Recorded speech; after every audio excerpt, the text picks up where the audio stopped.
is for the way you look at me, you, 'cause you're the only one I see.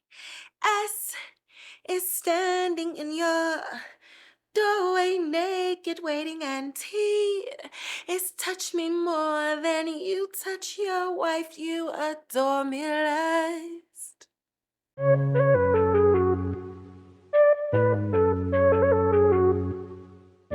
What is up, and welcome back to another episode of So There's That. I'm your hostess, doing the mostest, Kivanchi, and we are here with season 1, episode 4 of the Gilded Age, A Long Ladder.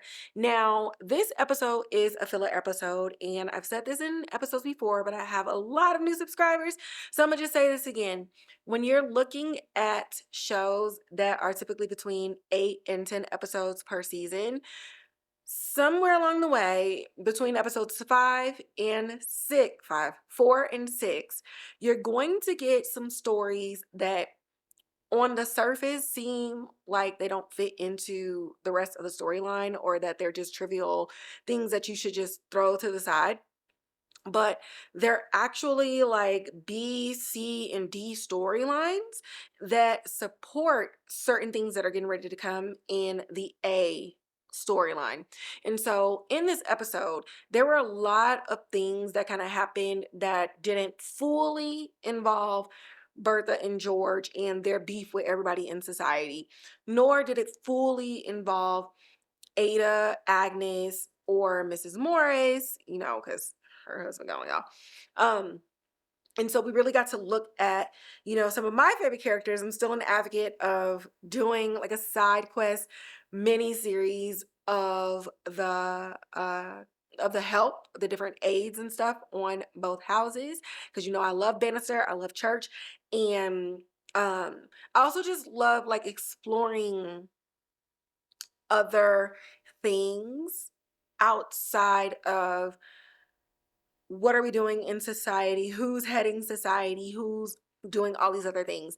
And this episode really got into a lot of those other factors, which sets you up for what we know is to come in season 3. And so again, for those of you who don't know, I have never seen season 1 nor season 2 before I got into season 3 of the Gilded Age. I did not know that it existed, but I follow Jessica Francis Dukes on social media, and I ended up seeing her post a video that she was going to be on the show. I follow her career, love her. She's an incredible actress, incredible human being. And I was like, what is this? And then that's how I found out what it was. My life has been crazy. I have over 150 podcast episodes. So there was really like not a lot of time for me to go back and watch season 1 and season 2. But season 3 was so well done that it was very easy for me to infer certain people's relationships and just use my brain, process of elimination, and just cognitive thinking to be like, oh, they have history here, or this seems like it's coming from somewhere else. So it's really cool coming back to the beginning and watching like where the foundations of people's relationships kind of were laid, and also seeing some things in people's relationships that I would have never guessed happened based on season 3. So because it's a filler episode, I'm aware a lot of people think filler episodes are boring or whatever. So I'm hoping that I can talk about something in this episode that those of you who are following along with me, who have already seen season 1, maybe I could say something that you didn't pick up on before, and it makes you go back to this episode. So it's not going to be like a step-by-step recap per se, but I do want to grab some moments and just kind of like sit in what the Gilded Age is so expertly doing, and just some of the other things that they're doing for TV and what the writers and the directors are doing as well. So first and foremost, Enid, Miss Enid, girl, naked in George Big Daddy Amtrak's bed. Are you insane? Are you insane? My sis was like, your wife isn't devoted to you. I will build a shrine for you and I will dedicate my whole life to you. Whatever you say, I'll do it, Big Daddy. Just tell me what you need. And I love that George was just like, you underestimated one thing, and it's the fact that I love my wife and I'm not looking for a mistress. And I love this because when you look at like the idea surrounding men of his status, and during this time, honestly, having a mistress, nobody was really tripping so long as the mistress kind of just stayed in their place. What do you call a male mistress? A mister? As long as the side pieces stayed hidden in their places and understood their role in the hierarchy of relationships, then everything was all good, right? But what I really love about George and Bertha, and what people don't understand about George and Bertha, is that society really hasn't seen an ambitious woman like Bertha. And so, in Enid's eyes, while she did not say these things, this is just something that I'm kind of collecting based off my own life experiences and just the nature of the show. Um, Bertha got big dick energy. Like, she has big dick energy.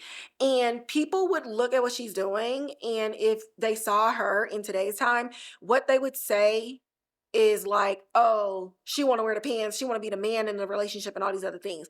Because to them, women don't have passions. Women aren't ambition. You're there to look pretty. You're there to speak when spoken to. You're there to have children. You're there to make sure that the house is running well, and that's it.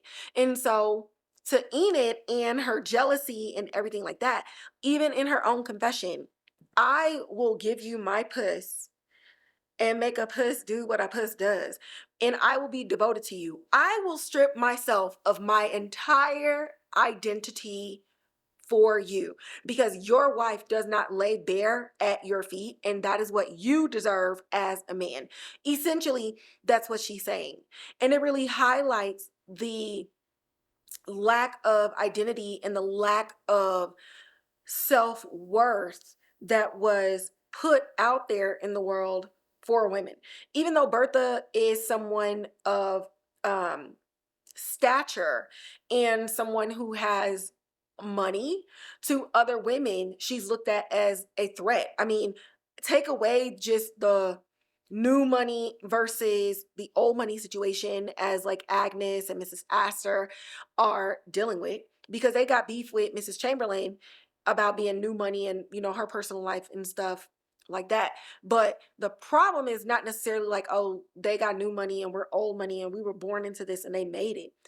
It's that these women had enough in them to pursue their wants and to pursue their needs and come into power without it getting handed down from their daddy to them, or getting handed down to them by marrying into another family. And so when you really get to the core of why don't nobody like Bertha, why don't nobody like Miss Chamberlain or whatever, and calling everything new money, it's literally because they are defying the odds of what it means to be women. And somewhere in you, you're upset that you got pawned off, traded and politicized in your relationship, enduring a lot of the things that they had to endure. But here these women are, they chose their man. They were pursued and they said, don't want you, don't want you, don't want you, I want you. And they chose to marry for love, but they also were smart enough to see the potential in their husbands and aid them and guide them so that their families can succeed as well. Because even in the conversation with Mrs. Chamberlain and Marian, no, she didn't want to talk about how her husband met, but she did say, Marian congratulated her and just like was astounded at how astute she was and how intelligent she was, and how her and her husband made a name for herself. And she was like, yes, I was here, but he had the potential. I just had to guide him and show him where he was. And it's the same thing in the partnership and the dynamic between Bertha and George. And so as Enid is laying here bare, naked, titties out, I love her voice, by the way. I'm not even gonna hold y'all. I love a woman with a deep, raspy voice with a little bass underneath. Mm, just, it's like the smoothest glass of bourbon. It is so good and just like a hint sweet. I would say if Sir Davis had a voice, it would be Mrs. Turner. Like I'm gonna give it to her. Like her voice, A1. Um, But as George is saying that, and as he's having this conversation, it's like that's the thing that she doesn't connect with. She only knows use of body and being a doormat, essentially, and being Mrs. Male name, male last name, right? And in that, she miscalculates George as well because she assumes that George feels emasculated, that he feels that he's not the head of the home when George goes out of his way to get Bertha's inputs. Bertha was the one reading the newspapers that told him that people were colluding against him. And that's the thing, like, that people aren't really understanding. Like, Bertha and George have a traditional marriage in like the full sense of the word, in which I think people of today try to get, but they're missing an element. Like they're missing an element of the past. And George and Bertha's relationship is almost, it's not even almost, it's too ahead of its time. You're looking at a time where women were not allowed to work. They weren't even allowed to vote. Okay. And you're talking about women, I'm talking about women in society, right? Obviously, there are aides in the house, they're women, they're working, all these other things. But if you were considered like a wealthy woman, you weren't working. It was against the law. You had your little charities, you did your things to make yourself feel busy, but that was about it. The men worked, right? And then you get relationships today, or people who try to do like the traditional relationship today, and you see that it is failing and it is not working. Well, why isn't it working? Well, first and foremost, you have to look at both positions, and um let's take man and woman out of this, because I think man, woman, man, woman, woman, anybody can fall into this, even though in the Gilded Age it was very man, woman. And I'm gonna get back to that, but right now I'm gonna talk about like aspects in which tradition or traditional relationships and partnerships fail a lot of people. And it's because in that type of dynamic, the two people have to sit in their strengths and have to defer to expertise in the other person. And so that means that you are equal, but you are the head of everything within your own division. And everything within your division still works in tandem for the greater good of the partnership and the greater good of the relationships. And a lot of times, people are competing, or they want to be over the finances, or they want to be over the planning and the hosting and all these other things, but they're not good at it. And then you have like an underlying insecurity. And so when it's like, hey, babe, how about I take over the finances? Because you're so focused on, well, I should do this because this is what fits within what society says that I'm supposed to be able to do. Now you're battling your partner, and the whole thing is falling apart. And when you look at George and Bertha, her business is that house. George's business is making money for that house. Okay. He confers with her about the things that's going on with the household, especially things that's going on with Gladys. Gladys is a woman now, but she has like a hold and a plan on how she wants to introduce Gladys into society. She has this conversation with George. She puts her foot down about things, but he's still communicating about the things. The kids are having a little back and forth, but she's saying, hey, trust me, I got a plan. This is what I does. He's like, okay. George asks her about his business. She gives her 2 cents. She says all these other things. Ultimately, he makes the final decision for that. They're both leads. She don't think she better than him. He don't think he's better than her. And they are not competing with each other. They said, I am strong in these suits. So trust me to make what we're doing in this area so fucking good that we are going to be on top of everything. And that is why it works with George and Bertha, and why it does not work in the 21st century with a lot of people, because you're not playing on, you're not living in the strengths that you have and figuring out how that works to better the relationship and better the partnership. Because ultimately, as Bertha even said in season 3, love is cute, but this whole thing is a business and we have to treat it as such, which means the love plus everything else has to be in service of the business of our relationship. And in season 1, and in this episode in particular, as we get more of Gladys, as we're starting to get more of Bertha's mindset behind what she wants to do with Gladys, you really see 2 people who desperately love one another. I mean, just last episode, Bertha tells him, each of us useless without the other. So you see 2 people who are desperately in love with each other, but about their business to service one another and service their family. And this is something that Enid cannot grasp and does not understand, which is why she lay her ass up in that bed. And now he had to throw her nightgown at her and tell her to scram. Because girl, what? You may resemble my wife, but you will never be her, because this is the thing that you had to offer. It's not enough, and it'll never be enough for somebody like me. Go try that with somebody else, but you're not running that back over here. Now, I was going to say this to the end, but I'm going to ask this question right now to the people, okay? Pause it after I ask the question. Put your comments in the comments below. What do y'all think of George saying that they're never going to speak of this, right? I want y'all to pause it. Give me your thoughts. Give me your ideas or whatever. What do you think?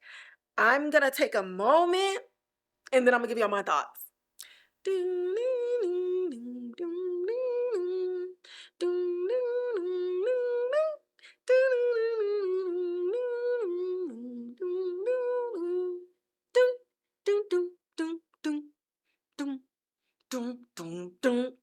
No copyright over here. Okay, so my thoughts. I don't know what's happening next. Don't spoil it for me, for those of you who have watched it.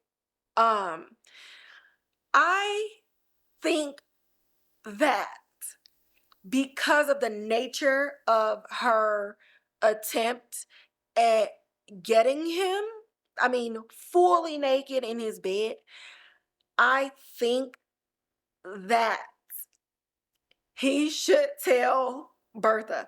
This is not something where it was like if she could, oh God, I'm trying to think.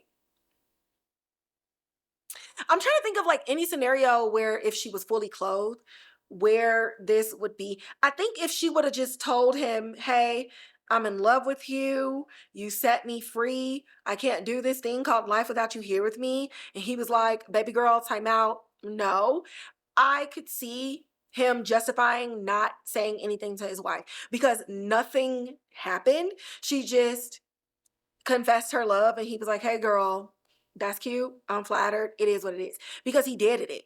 He didn't do anything. He didn't egg anything on. He didn't try to get any other information or anything out of her. But this is one of them situations where sis was fully naked in the bed. And yes, he did it, but she made an action that could be seen as, what's the word that they be using in this age? Indecent, improprietous. Is that the word I want to use? I'm for sure indecent. Hold on. Impropriety.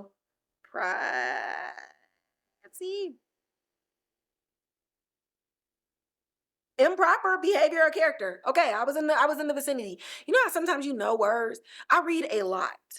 Okay, I've always been a reader, but then sometimes like I'll use a word in a sentence and I'm like, am I using this right? Because I haven't used it in a while.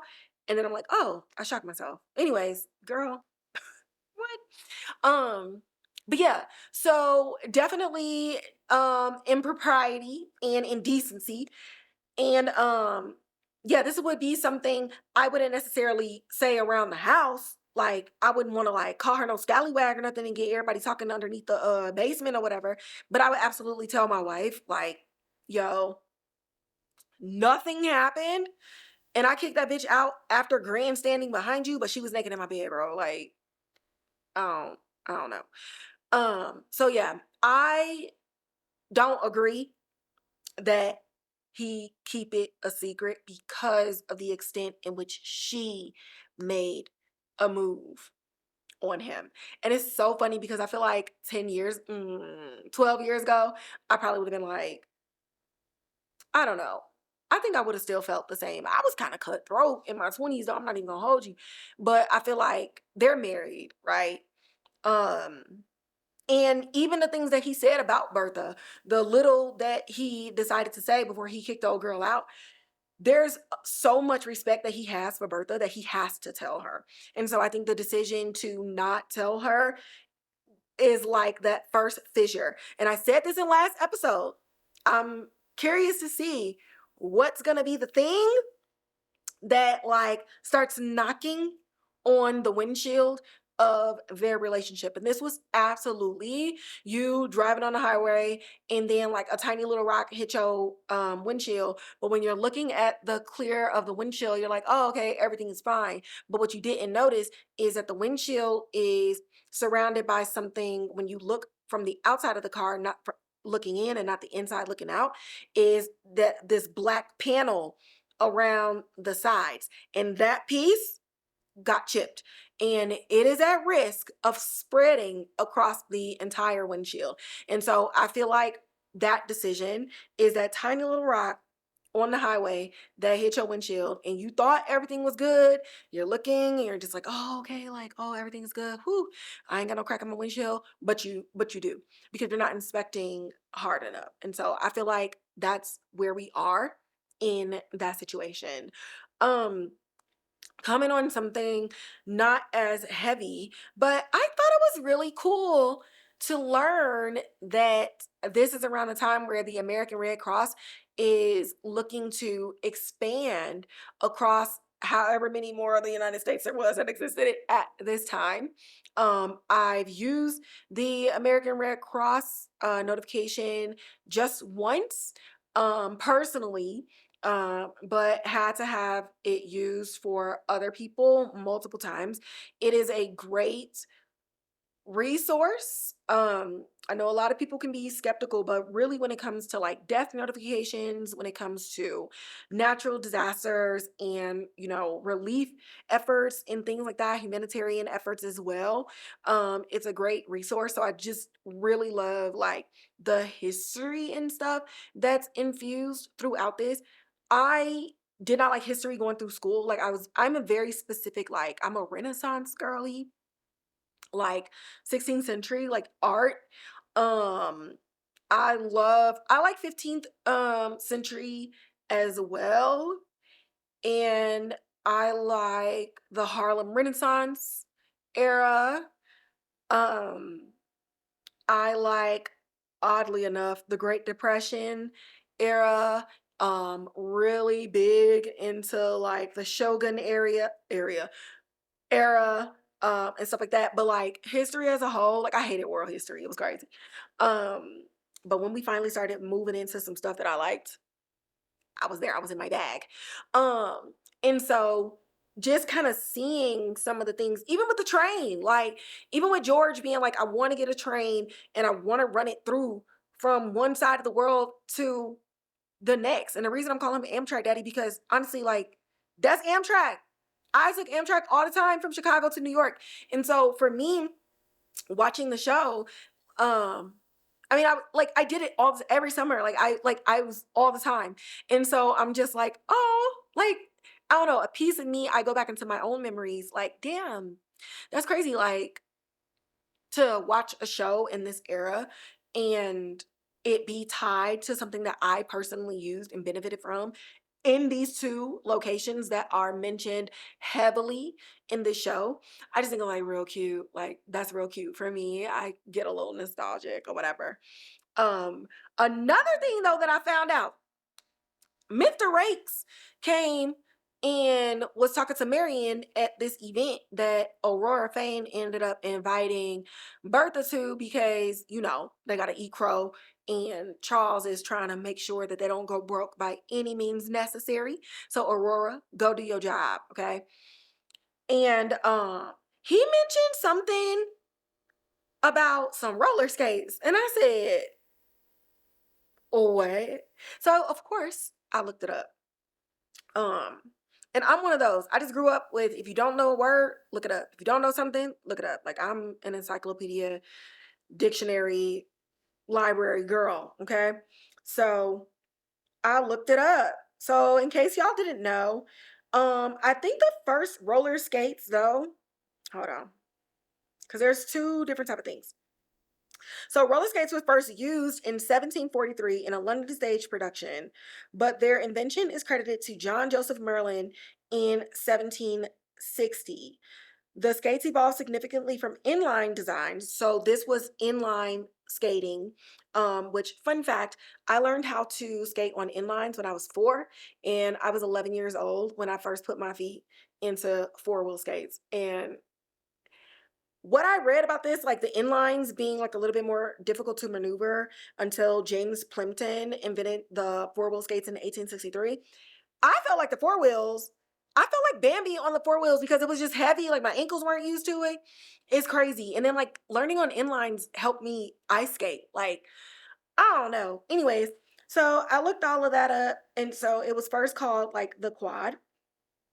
Okay, so boom.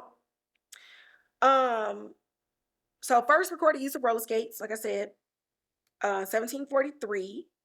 And then 1760, Belgian inventor John Joseph Merlin demonstrated the first inline roller skates, which featured metal wheels. Thank God we have gotten new materials. In 1819, M. Petitbled in France patented the first roller skate. And then in 1863, James Plimpton of Massachusetts invented the quad skate, a significant improvement with four wheels and independent axles that allowed for turning. So thanks y'all can thank James Plimpton because not for nothing, skating backwards is everything. Like doing all that and everything. And then boom, your girl is from Chi-Town, right? Shout out. Cause here's some stuff. You ready? Boom. In 1880s, the boom period for roller skating began in America. The mass production of skates increased, and the sport became a popular social activity. But of course, Chi-Town, if you ever just YouTube like Chicago skating videos, like people be like looking at like Atlanta, like, oh, the Atlanta skating rink or whatever. This ain't a diss to Atlanta, but I'm gonna read you a fact. In 1902, a roller skating rink in the Chicago Coliseum opened to over 7,000 attendees on its opening night. We take skating very seriously. So I'm just saying, Chi-Town, stand up. We does this. I got blades and roller skates right now, quad skates right now. It's never going out of style. And so I just love this bit of history. And I love that as I'm watching this, I get to pause and look it up and just find out new information. I'm slowly turning them into my father and knowing like random ass historical facts. And you know what? I've accepted it. I've accepted it. It's been like 12 years since I realized like, damn, that's my future. And so here we are. Um, And so that was like a whole thing with Marian. But Agnes is really not seeing it for Mr. Rakes. And I'm gonna be real, this man like met her once when her daddy died and he told her it wasn't no money in the estate. Then he came to the house. Then they met again at a fountain. And he asked her to marry him. Like, it's giving Mr. Rakes invented love bombing. Like, I'm confused on why we have an engagement. Are you trying to take advantage of a grieving daughter with no money? Like, are you, like, what are we doing? Are we trying to trap her and pull her into something where she's financially, well, I guess they were all like financially dependent. But like the women, they were financially dependent, but they had access to everything that their husband made. It's just giving the courting period is not long enough. And even Marian says this to Peggy as one of the concerns, like, don't this seem quick? And while Marian so far is not necessarily on my nerves, she did get on my nerves in this episode. We're gonna get there. But I like that Marian, she questions a lot of things when it pertains to women in society. But when it comes to men and courting and stuff like that, she really doubts herself. And she really questions herself. And it makes me wonder the type of relationship that she had with her father, because she is just an unsure person when it comes to romance. She has a strong backbone standing up to Agnes, Ada, everybody else in society when they're talking about Bertha, Mrs. Chamberlain, and just societal rules and all these other things. But right now, when it comes to Mr. Rakes, it's like, well, what do I do? And what do I say? And all these other things. And she loses a part of herself when she's thinking about romance. And I guess I should just look up, or maybe run it back. I don't know if anybody said, but where's her mom? Like, I think having a maternal figure in her life could help her in a way. Even if her mama was like a pushover and was just like, get with anybody, even if they beat you or do whatever, I think that would still inform her enough to know what type of woman not to be. But it just seems like she doesn't know how to be a woman at all and doesn't really know her own power and her own strength when it comes to what I talked about earlier, that partnership. She would do great underneath Bertha and just being around Bertha, because I feel like they have very similar ideals and similar backbones. But then she can see Bertha as a wife currently, right now, not Ada with no man, not Agnes, the widow, but somebody younger in a relationship right now with a powerful businessman. And she is a powerful woman. She is a powerful wife. And she knows who she is. I think that Marian should go over to the Russell's house more and just forge a bond, or at least watch and glean what she can from Bertha. I think that will help her a lot more in these matters. But what ain't gonna help her in a matter is her pulling up to Brooklyn as a surprise to Peggy with some old shoes, because she thought because Peggy was black and working for her auntie that she was also broke. Y'all, oh my God. They said, okay, on the credits it says Julian Fellows wrote this episode. I know Salli Richardson-Whitfield was in the cut with this scene. Marian did everything that black people can't stand in a single scene, and I thought it was the funniest thing ever. So before we get to that particular piece, I just want to say that even in the 1800s, people still don't know how to crack open crab legs. Like, Arthur was trying to get in them crab legs so bad, and y'all, for the longest time, I did not eat crab legs. Not because I didn't like crab meat, but I just didn't understand. Why is this food so difficult? And if food is difficult for me to get into, I'm not going to eat it. Like, that was literally how I am. If I have to take more than 5 seconds to get access to my meal, I'm not eating it at all. And I love how he was like, this shit, I mean, he didn't cuss, but he was like, this shit wasn't so hard to get into. I could eat prettier. Because Dorothy's like, damn, like, do you got to do all of this? And, you know, in this moment, you kind of get to see a little bit of a reprieve. You know, Peggy's going to tell her parents about being published in the New York Globe. And it's the Black publication. And this is where we meet Mr. Fortune for the first time. Okay. And but you can just tell like the tensions and everything is still there. It's Dorothy's birthday, but Arthur really has a huge aversion to Peggy going into a creative career instead of a scientific career and taking over his business at the pharmacy for when he's done. And so there's this beef, there's this energy already charged in the area. When Marian is walking down the street, all these Black people is like,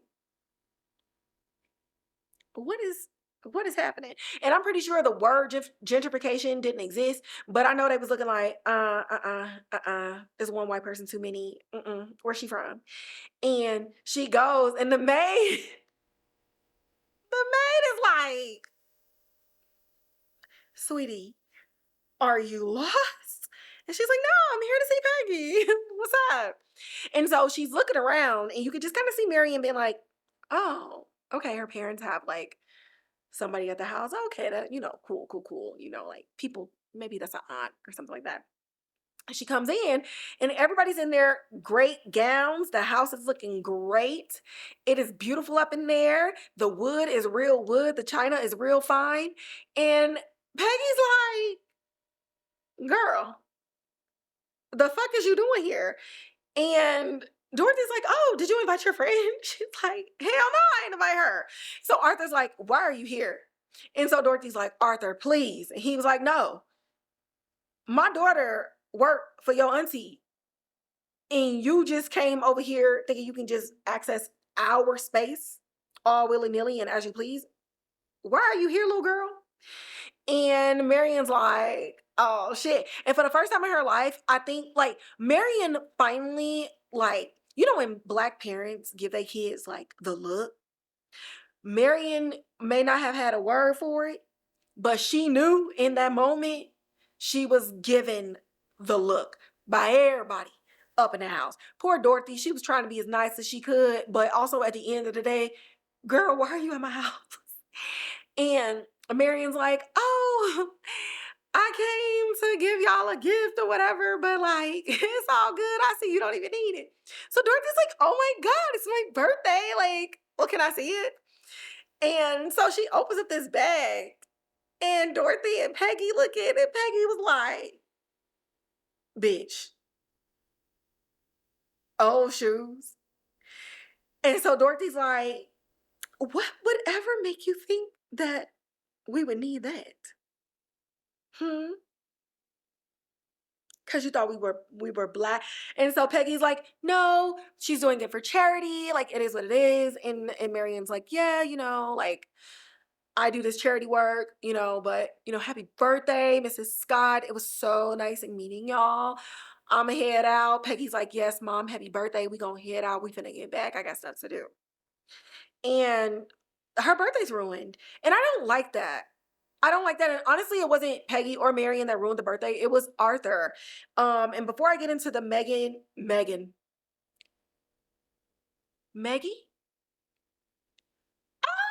know if anybody was calling Peggy and Marian anything, but I'm calling them Maggie. Hashtag Maggie. You heard it from here. I don't care if y'all alert me or tag me on anything else. Hashtag Maggie is right here.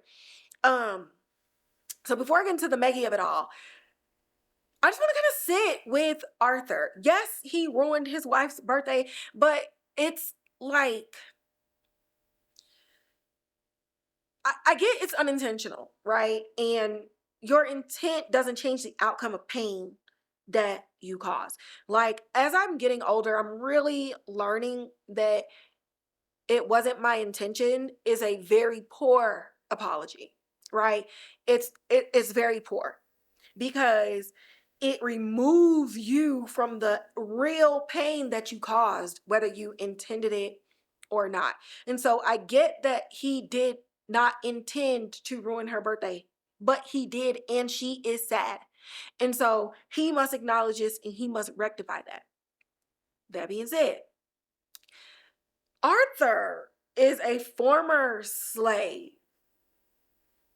And the hardships that he endured and the things that he had to do to get it out of the mud to even be here, I get his motivations behind all of it. I get his motivations. I mean, I, a Black child, had to listen to the same things. You got to work 3 times as hard as everybody else.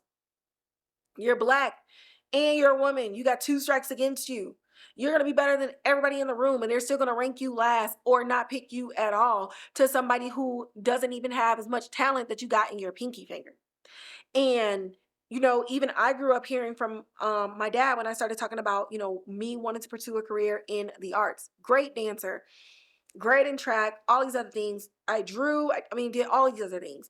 And he's like, you need to get something that's going to bring you money. You need to get something that's practical. You need to get something that is going to be stable and all these other things, and, you know, financial stability. And we worked hard to be able to get all of these things. And mind you, by we, my daddy meant my granny and everybody before her. Not to say that he didn't go through things, but that's basically what it means. When Black people say we, it's the legacy of our lives in this fucking country. So with that is the thing that is down on Peggy, and something that I didn't realize growing up. I mean, I still went and pursued, my path was my path, and my path led me back to the arts. It led me to here, and now I'm somebody who's degreed up in some things that can make a whole bunch of money while still doing things in the arts because it's what I love. I decided for me that I'm gonna have it all, right? But I get the battle between Peggy and Arthur because it reminds me of the battle that I went through as a teenager and young 20-something between my own father, who is a physician. So like, I definitely get it, and I definitely relate in this because Peggy is only seeing it from her point of view, and Arthur is only seeing it from his point of view, and nobody's willing to bend or yield because they are also so much alike. Peggy is great at what she does. Her father is great at what he does. He don't have no artistic bone in his body, and she probably has no affinity for science and chemical compounds and things like that. And so it's basically a shark asking a cheetah to come live in the ocean, and vice versa. And so right now they're not looking at each other and recognizing each other's own strengths. It's, you know, the shark is asking the I feel like jaguars can swim, but like, you're asking the jaguar to live in the ocean. It's gonna die. And a jaguar, is asking the shark to come on land. It's gonna die, right? And so right now they see these things as what's the word? As weaknesses or as inferior. So when you look at their careers, one thinks one is inferior underneath the other. And so they're constantly butting heads instead of taking a step back and him having a real conversation with her about his motivations and what he would want for her receiving those motivations and then expressing her own, and then coming to a medium at how his passion, while it's not in the arts, what can she get from you about business? What can she get from you about perseverance, about tenacity, about resilience that she can take in this art world that is so cruel, but will help her succeed? And right now she's unable to see what he can do for her in this space because as a shell, they don't share the same interests. So she's not asking and he's not telling because he don't think that that's a real job. So that's kind of like where that is. And I love that we're making like headway on bringing them back together, because in episode 1 she didn't want to go home, but you know, she's had a one-on-one with her mama, she's had a one-on-one with him, and now they're here. And so you can tell that this was a family that was very close. She's very doted on, she's very loved on. But as she started getting her own mind, her own opinions, and her own ideals, they started to branch out. And this is just really a case of a father holding on too tight to a daughter, and because it's too tight, she's trying to pull away. And in a sense, it's a little bit like Bertha and Gladys in a way.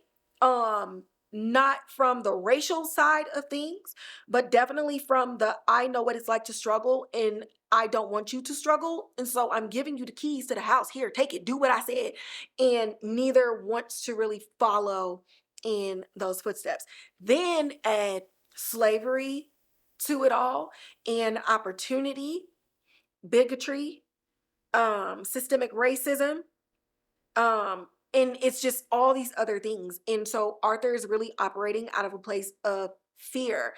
But to his and Dorothy's credit, Peggy has the privilege at this moment to recognize that racism and stuff is out there, but she has a privilege to never know the fear of where he's coming from. And I think that that is something that all children, people in general, need to understand. Like I always say, like everybody has a privilege, right? And this is not about oppression versus the oppressed, but just in general, you know, having your mom and dad alive is a privilege to somebody who has neither or only one. Having a roof over your head is a privilege versus, you know, to somebody who's sleeping in shelters, right? And so there's even privilege in not knowing the type of pain and struggle that your parents went through. There's a privilege in them being able and capable and willing to shield you as much as they can from their trauma and passing it down so that you don't live the life that they lived. And so that speaks to Arthur and Dorothy in raising her to be so headstrong and to be able to pursue this with as much confidence as she can and as she shows, because she was not a slave. Period. And so I love the Black family on this show so much. I love it. And the way that they introduce these topics of conversations and the layering without it being silly, without it being ridiculous, and without it being hurtful, right? There's a lot of like slave and racist content out there since motion picture, since the stage with blackface and everything, that is sharp and it wounds you on purpose as a Black person receiving this art and receiving this through different media. And so to see that there's so much care, I'm definitely gonna, you know, give that to Salli Richardson-Whitfield. Like there's so much care in telling our story in history and showing that we wasn't just out here broke as fuck, and showing how we navigate bigotry, but also showing that every white person wasn't spitting on us and calling us the N-word or whatever. Our people had friends, our people had access, our people had rank. And so I just love that so much. Like it's in your face, but it's smart and it's an intelligent way to open up conversations for people talking about the show, and specifically what the dynamic looks like between Marian and Peggy. Because Peggy calls a spade a spade. You thought because I'm Black that I would need a hand-me-down? And I love when she said, my world and your world are two completely different things. It's like stepping into another dimension. But that doesn't necessarily mean that I'm down and out or need your hand-me-downs. I paid for you to get to New York, not the other way around. And you will never understand that. And she tells her, I'm afraid that you don't know how to be my friend, or that you were never a friend to me at all. And I've been bringing this up all season. Love their friendship, but there's definitely going to be some things in there because Marian is ignorant in the full sense of the word. And it's weird because even Peggy tells her, like, because Marian's like, well, my aunt lets you stay in her house. Bitch, let? Absolutely not. I was on my way out the door when your aunt hired me. I work there, girl. Okay? And this really shows you how when you have interracial friendships, fuck a relationship, right? Because if you get into relationships and you're not friends with that person, you got bigger problems. Interracial friendships, if you don't call a spade and acknowledge things up front, you will end up saying the same stupid shit that Marian has said. I'm somebody, and I don't do I have interracial friendships? I don't. I'm working on it, okay? But you really gotta be like I just remember like white people being like, can I like call you black? Like, can I say that? Like, you're a black girl? Yes, I'm black, you're white. Like, it is what it is. And I like my whole life, I know also in my past life, I was an abolitionist, an activist, a Black Panther, like all these other things. My whole life, I've been telling people, like, just say what it is. When you sit up here with the whole, I'm colorblind and none of that makes sense as long as we treat people the way, no, because the world doesn't treat me. You can sit up here and say that you love me and you defend me and you do all these other things. You don't care what's color my skin and all these other things is. But if you don't acknowledge that that world does not exist outside of our bubble, you're going to end up in this space because now you're going to think that everybody else thinks like you. No, they don't. You, my non-Black friend, but specifically, let's talk about white people in America. Like, sure, we can be friends. We braid each other's hair. We go to each other's houses, but we are not the same. Our worlds are not the same. And you have to put in effort to understand the other side on small levels. You know, it doesn't have to be necessarily the big level. It takes a lot of introspection and really asking yourself certain questions. And it can even go in the form of accommodation. You invite your Black friend over to your house so y'all can braid each other's hair and you didn't ask your mama to go get no Black hair products. Even though this girl is gonna come over with her own products, it's those little things, considering the differences, recognizing the differences, and then including the difference within your life. It's not about excluding the things and pretending that I'm not white and you're not Black and let's all pretend to be equal because the world is it's not about a kumbaya. It's by saying, hey, you are different. Your needs are different. And I love you and I want to protect you. So I'm going to include your needs in my life and in my routine so that when you come with your differences, you still feel comfortable in my space. That is it. That is it. That is like the baseline and the foundation of interracial friendships. Even the other way around. I had hella white people like, hey, can you do my hair? Or what should I do for my hair? Because they know I do hair. And I would give them recommendations based on their hair type. And if that meant, oh, well, let me feel your hair. Let me look at your hair. What are your needs? What are some issues that you're having with your hair? What's your scalp like? Are you too oily? Are you dry? Is it brittle? Is it fine? Like, I would literally be in the hair and doing all this other stuff. And I'm giving them information based off the things that they need. I am aware of the things that they need. Now, a lot of times in this world, Black people are very culturally aware of a lot of different people. We don't know everybody. We are ignorant too. I'm not saying that. But because we've always had to come correct in these spaces, we are very much more mindful and more inclusive at making sure that others are comfortable in our spaces and they do not do that for us. And so in order for Marian and Peggy to be friends, more specifically for Marian to be a good friend and a real friend to Peggy, she got to start with the basics. Hey, where did you grow up and what is your family like? Because, bitch, how you don't know that she come from money? You talking about yourself, you talking about Mr. Rakes, and granted, Peggy is, talking about her book and all these other things, but you have not once asked about her life because you assumed the things that you knew about her life based on what you heard about Black people, even though this is the first Black person you ever been around. Y'all see how that works? You see how you put your fucking foot in your mouth because you're going based off on what you heard, but the source is right there in front of you and you didn't ask any type of questions? Now look, you went to her house uninvited, disrespected her mama on her birthday, and disrespected her. Like, what? Girl.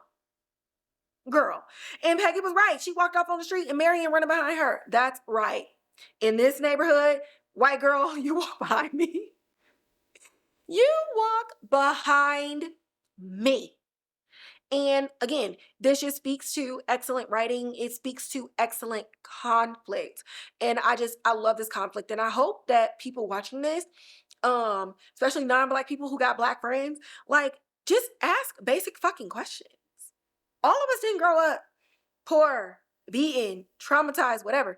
Many of us have had the same, childhood as you, hated our parents, wanted to run away. Oh my God, I can't stand you. Oh my God, I love you. Mama, can I get $50?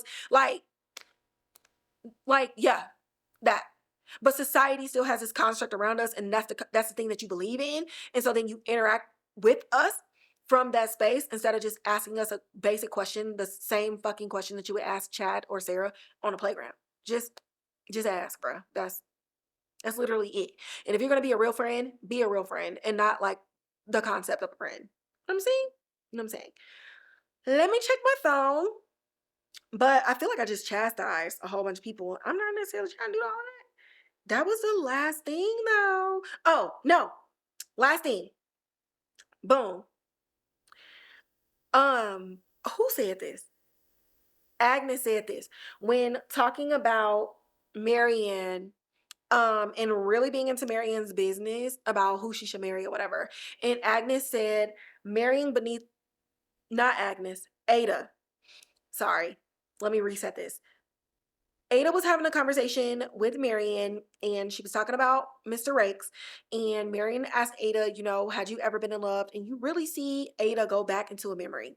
Now, I want to take a quick moment and give a shout out to Cynthia Nixon because I had only really ever knew Cynthia Nixon from Sex and the City when I was watching it, when I shouldn't have been watching it when I was a little kid. And that was just kind of who I knew her as an actress. Cynthia Nixon as Ada Brook. Like, my God. Somebody give me some recommendations of something else to watch of hers because she is incredible. I really want to talk to Cynthia Nixon and ask her about how she accesses her emotions for different scenes because something tells me that she doesn't follow traditional emotional recall. I want to know what she anchors her mind in to do these scenes because she does it so seamlessly and in like a single take. You're just watching her have a regular conversation and Marian says, have you ever been in love? And instantly everything just shifts behind her eyes and they're welling up and there's just so much thickness in her vocal cords, in her vocal folds. You know what happens when you get ready to cry and everything get all constricted in your throat? Like, it's so good. She is so good. And she tells her, like, I did love somebody once. My daddy said he broke his fuck. And Marian was like, why does everybody in this place keep thinking about like money? Like, what about love and happiness and the things that you want? And she says to her, marrying beneath oneself is no guarantee of happiness. So from what I know about Bertha saying this similar line in season 3, Ada and Bertha are more alike than I would have suspected. And I love this little nugget that I found in this moment and in this conversation.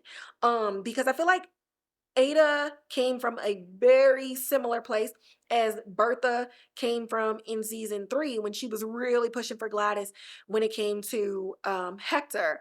So the delivery was different. The words, the same. And so this brings up the conversation about like being equally yoked. So another question for y'all.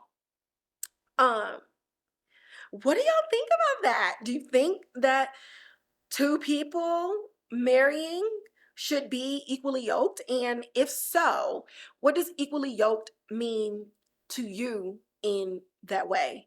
Um, I know for me, if y'all need to pause it and type or whatever, that's cool. But for me, I feel like equally yoked is like, it goes back to what I was saying about Bertha and George, and a little bit of a sprinkle of like a separate but equal, right?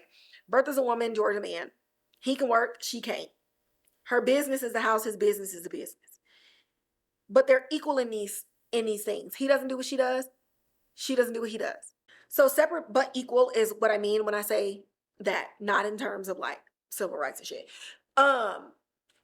So for me, I would say being equally yoked is important, but I would say that very first layering of the yoke must be that both of you have the same drive and passion that's in service of your relationship.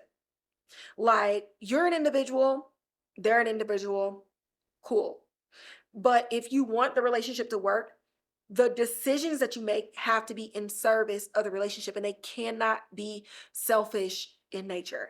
And so that means being equal in the communication, being equal and open to having debates and being on the opposite sides of things until you can come to an amicable conclusion to move the relationship forward in the same way. For me, it's not about equal money or equal access, because there are people who are both rich and they're shitty to each other and the relationship is garbage, right?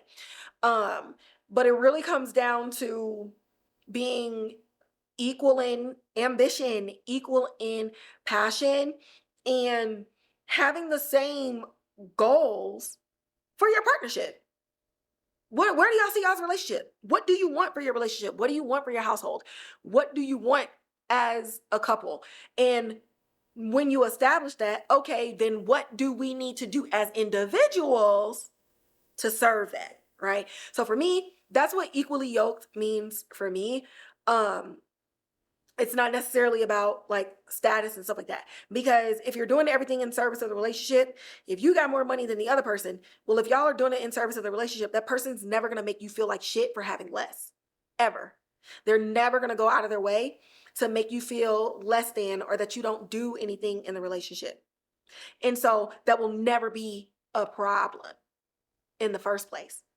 Money, status, or not, right? And so for me, it just kind of goes outside of the monetary value pour moi. Okay. But I would love to know like what y'all think it means and what does it mean to you even in your own relationships. Every relationship is different, and not just like my relationship to your relationship, but from your relationship with the last person to the relationship with the person that you're in now. Like everything is different, right? And so yeah, what's some things that you learned about that? But I do believe that what Ada said, I do believe that too, though. Marrying less than you doesn't always equal happiness. And that reminded me of, I don't know why this podcast episode is way longer than the episode itself. I'm talking about so many other things, but that statement reminded me of that interview that Kiki Palmer did on the Steve Harvey show, where Steve was like, listen, girl, don't date nobody who don't make as much as you or isn't in the same space as you or whatever. And she was like, no, because I've been with rich dudes and they treated me like shit or whatever. I think that even regular dudes deserve the same, the same type of chance or whatever with me. Like, I'm not trying to act like I'm better than them. And Steve's like, baby girl, that's not what I'm saying. I'm telling you, men be rooting their confidence in their money. They root their masculinity in their capabilities of financially supporting you, girl. So at the very least, date in your tax bracket, right? And it was pretty controversial at the time, and it was brought back up with everything that was going on with the father of her child. I'm not going to rehash that. That's not what this is about. But that's still a sentiment to this day. Like, you want to go for love, but ultimately, like, love isn't enough. And, you know, you want to also be secure, right? Like, you want to be in a relationship where, like, money is not something that you have to worry about, and not necessarily having like a whole bunch of riches, just two people who know how to budget and make their money work for them, right? Saying about being wealthy.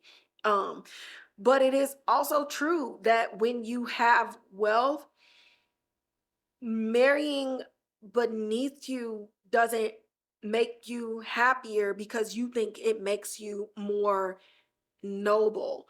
Um, you really have to think about, again, being equally yoked. What are y'all's ambitions? What are y'all's goals? And I think, all going back to like the Gilded Age, you know, the fathers want their daughters to be taken care of. That's it. The first thing, obviously, is how much money you got in the bank, right? But if you're dating somebody and you love your daughter, you want to make sure that at the very least they are also a decent person. And for George and Bertha, as I'm seeing or hearing so far, they was broke. So Marian broke ain't like the worst in the world, because you're equally yoked. You gotta be equal in ambition and be able to make it, right? And I think in this, what Ada was really trying to get at, and what the father maybe was doing or was trying to do, is like, maybe Ada just loved somebody who the father saw couldn't take her where he felt she could ultimately become. And so then when you look at how Bertha is moving with Gladys, even going back to the season 3 of it all, I've been said Billy was not it. He was not it. And when he had all the space and opportunity to go talk to Gladys's daddy, like, I don't know his name, to go talk to George, he ran away. Should she be with somebody who can't stand up for himself? Because if he can't stand up for himself, he can't stand up for you. Okay. And then on top, what else did he have to offer? Right? You know, it became one of those things where it was like, love isn't enough to sustain a relationship. Um, but yeah, I like that scene. I like that Ada said those words, because they are the very same sentiment that's driving Bertha, as we clearly see more of that drive in this episode. And so I'm excited to see Ada kind of like bloom and become less attached to Agnes. So there's that. Season 1, episode 4 of The Gilded Age, a long ladder, a long episode too. I don't know why I be yapping. I just feel like this was, again, filler episode. I think when people watched it on the surface, they could be like, oh, this was boring, I didn't like this episode. But there was just so many different layers, and there was just so many different things to explore that I latched on, that I knew I wanted to talk about. And so that's how we landed here. I would love to know y'all's thoughts, so you already know the deal. Like, share, subscribe, hit the notification bell, leave comments in the comments box below. If you got people that only want to listen to it, make sure you share the Spotify and the Apple Podcast link. You can also find me on Instagram, where I share film and TV update and news, and that's at So There's That Podcast. You can find me on TikTok, where I do short form reviews on shows that I do not cover on the podcast. You can find me there at Kivanchi, as well as on Twitter at Kivanchi. And with that, I will catch y'all in the next episode.